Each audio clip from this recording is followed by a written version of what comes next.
Muy buenas a todos, vamos con el resumen de esta semana y bueno, final de este capítulo 9. Nos habla de un caso de un gerente de un hotel de 5 estrellas que, bueno, pues había un problema con unas escaleras mecánicas del hotel, lujoso, hotel por el que las personas que se alojaban en él pagaban grandes cantidades de dinero y esperaban que todo estuviera perfecto. Pero al haber un problema mecánico en las escaleras, la empresa que tenía que hacer esa reparación sabía que al gerente del hotel no le gustaría, que tenían que cerrar durante 8 horas la utilización de esa escalera mecánica, ¿no?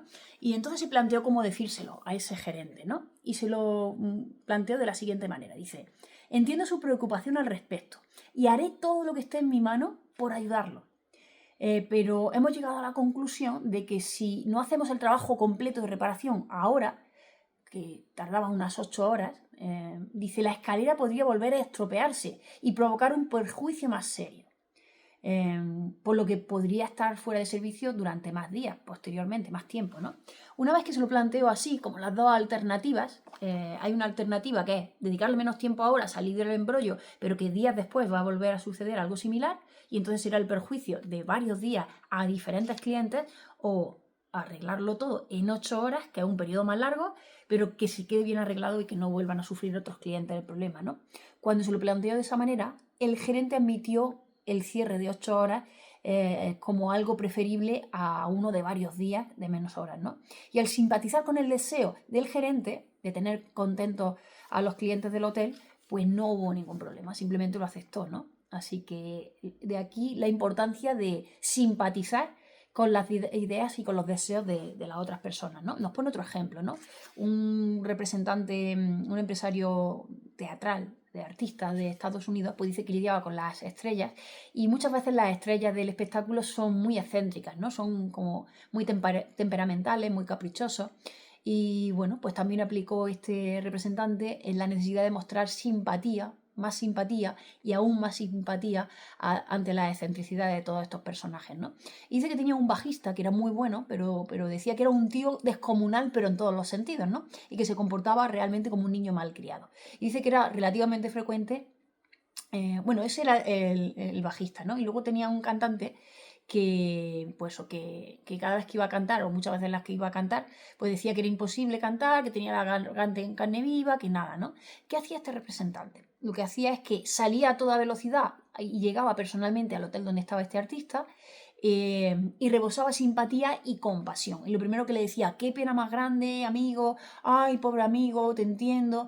Dice: pero no te preocupes, cancelaré la función de inmediato. Dice: lo único que ya sabes, te va a costar un par de dólares, perdón, pero eso es lo de menos, porque lo que más te va a afectar es a tu reputación, pero bueno, ya está, si no puede ser, no puede ser, ¿no? Y entonces le hacía pensar, y como había demostrado tanta simpatía y empatía por él, ¿no? Le decía: tendrías que haber venido un poco más tarde, porque a lo mejor ya la garganta la tengo mejor. 20 a las 5, a las 5 y media, ¿no?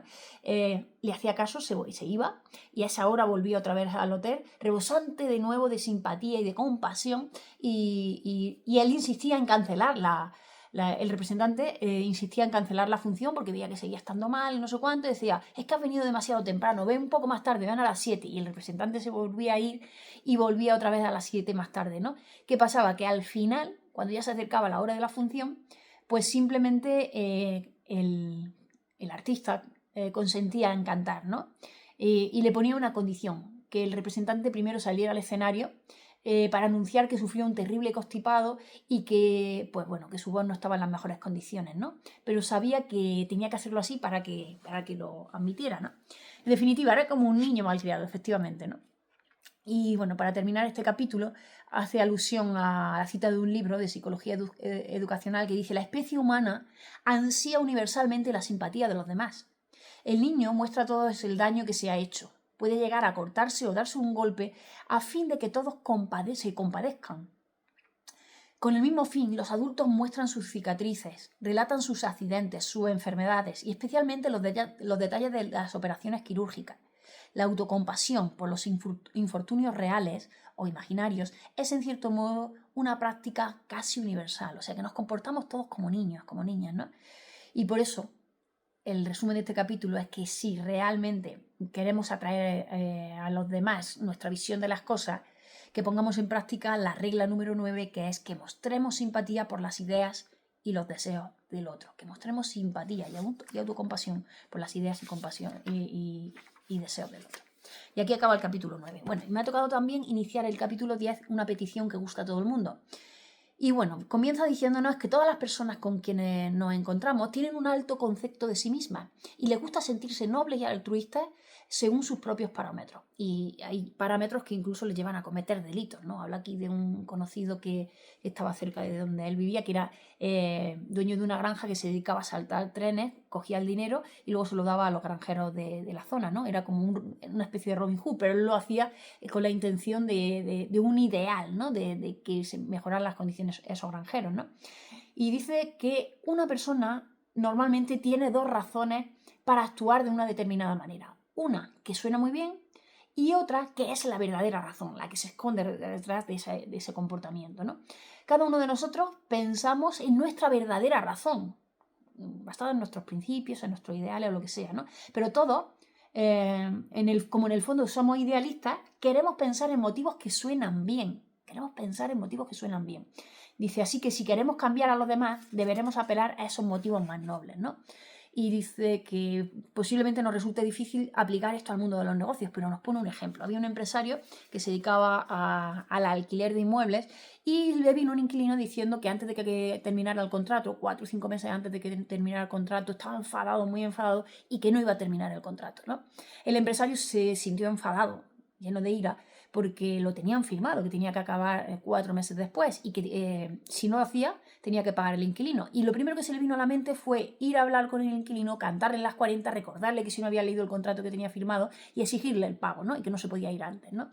Sobre todo porque en los 4 o 5 meses que le quedaban al contrato era la época más barata del alquiler, habían pasado los meses donde era más caro el alquiler y sabía que iba a tener problemas para encontrar un nuevo inquilino. Pero sin embargo, como había escuchado las enseñanzas de este autor, de Dale Carnegie, lo que hizo fue ir presencialmente a hablar con el inquilino y escucharlo con atención, ¿no? Y entonces le dijo, he escuchado con atención lo que me ha dicho y todavía no me creo que usted se proponga a mudarse. Entonces le dijo, le tengo a usted por una persona de palabra y me atrevo a hacer una apuesta con usted. Dice, mi propuesta es esta. Dice, postergue su decisión por unos días y piénselo de nuevo hasta que llegue el nuevo mes, que es cuando vence el pago del alquiler. Dice, y si cuando han pasado esos días me dice usted que sigue decidido a mudarse, le doy mi palabra de que aceptaré esa decisión como final. Dice, le permitiré que se mude y que admitiré que me he equivocado al juzgarlo, pero todavía creo que usted es un hombre de palabra. Dice, porque al fin y al cabo, ¿qué somos? ¿Hombres o somos monos? Porque es una elección que hacemos nosotros, ¿no? Y nada más que nosotros. Y que está en nuestras propias manos, ¿no? Y ahí lo dejaron, ¿no? Y lo curioso fue que cuando llegó el mes siguiente, cuando llegó el mes del pago, el inquilino fue personalmente a pagar el alquiler y le dijo que lo había hablado con su mujer y que habían decidido quedarse, ¿no? O sea, que le había hecho reflexionar, había simpatizado con él y lo había conseguido. Así que hasta el mundo de los negocios se pueden aplicar estas reglas y funcionan. Lo dejo aquí y nada, seguimos leyendo. Hasta luego.